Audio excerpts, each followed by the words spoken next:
8월 24일 수요일입니다. 오늘 새벽 우리에게 주시는 하나님의 말씀은 마태복음 27장 1절로부터 10절까지 말씀입니다. 새벽에 모든 대제사장들과 백성의 장로들이 예수를 죽이려고 함께 의논하고 결박하여 끌고 가서 총독 빌라도에게 넘겨주니라.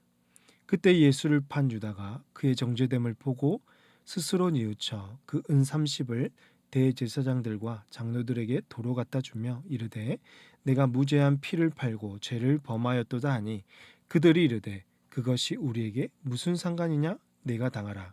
유다가 은을 성수에 던져놓고 물러가서 스스로 목매어 죽은지라.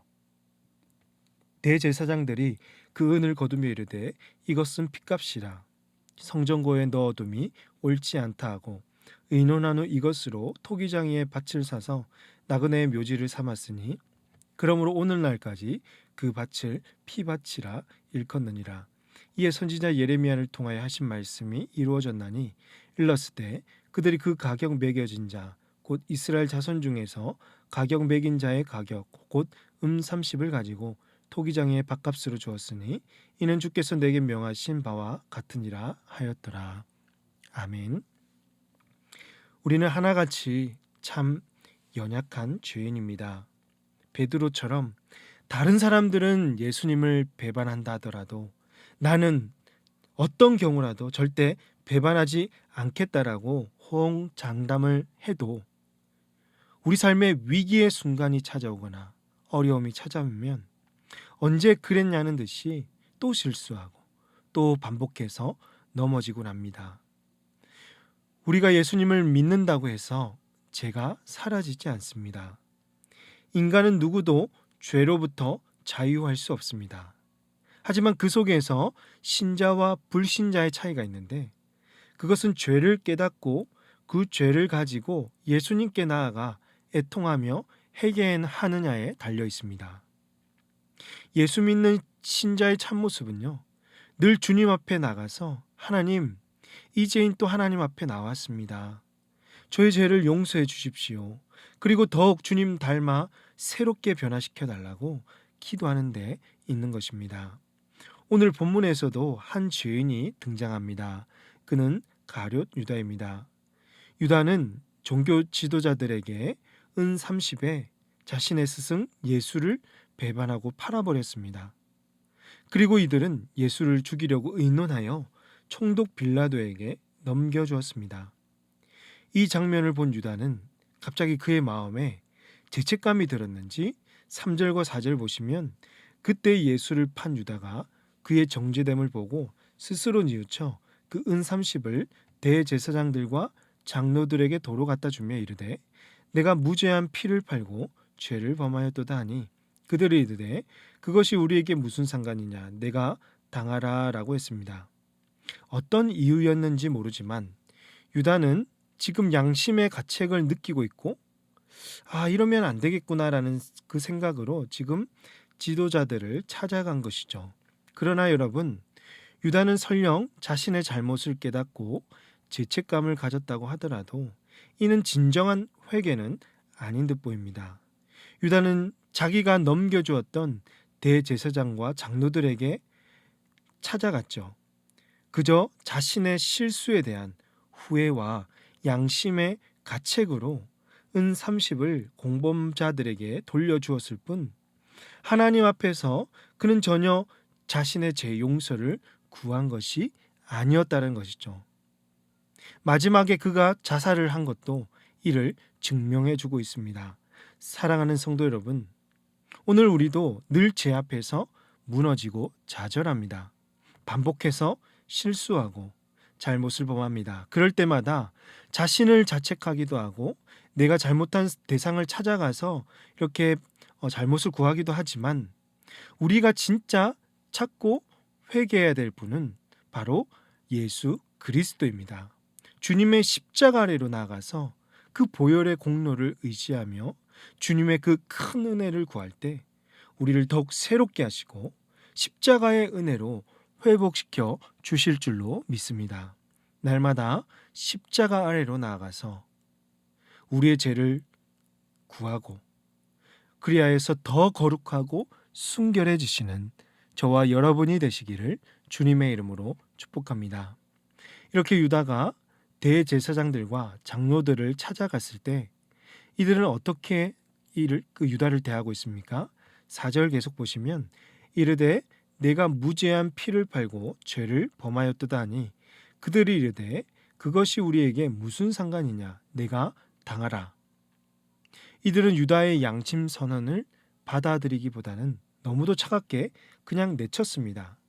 이들의 목적은 예수를 잡아서 죽이는 것이지 유다의 회개 따위는 관심도 없었습니다. 그 결과로 5절 보시면 유다가 은을 성소에 던져놓고 물러가서 스스로 목매어 죽은지라 라고 되어 있습니다. 유다는 스스로 목숨을 끊고 말았습니다. 우리도 어떤 큰 잘못을 범하거나 양심의 가책을 느낄 때 한 번쯤은 내가 이래서 살아도 되겠나라고 죽고 싶다는 생각이 들 때가 있죠. 이 나 같은 죄인이 살아서 뭐 하겠냐? 이렇게 힘든 세상을 살아갈 용기와 힘이 없다. 이런 생각이 순식간에 찾아오는 것이죠. 최근에 뉴스를 보니까 새 모녀의 안타까운 소식도 들을 수 있었지 않았습니까? 이럴 때 누군가가 옆에서 위로해주고 그의 마음을 잡아주었다면 소중한 생명이 희생당하지는 않았을 텐데라는 생각이 듭니다.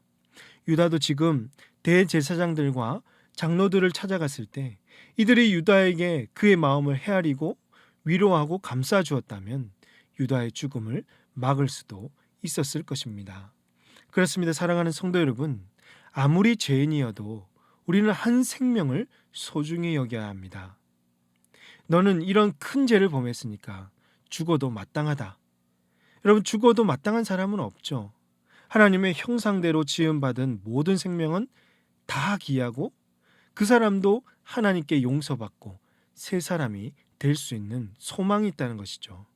그러므로 여러분의 주변을 한번 살펴보십시오.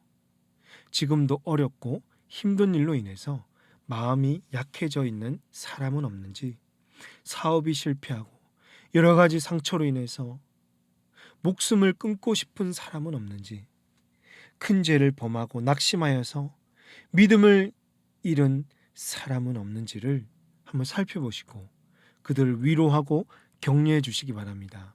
우리의 그 적시적소에 하는 말 한마디가 또 그들에게 따뜻하게 베푼 관심과 사랑이 한 영혼을 살릴 수 있고 다시 살아갈 용기와 희망을 줄 수 있다는 것을 꼭 기억하시기 바랍니다.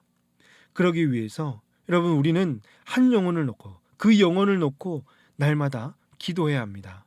기도하는 때에 하나님께서 그 영혼을 다시 생각나게 하시고 돌아볼 마음을 주시며 그들을 어떻게 도와줄 수 있을지 주님께서 지혜를 주실 것입니다.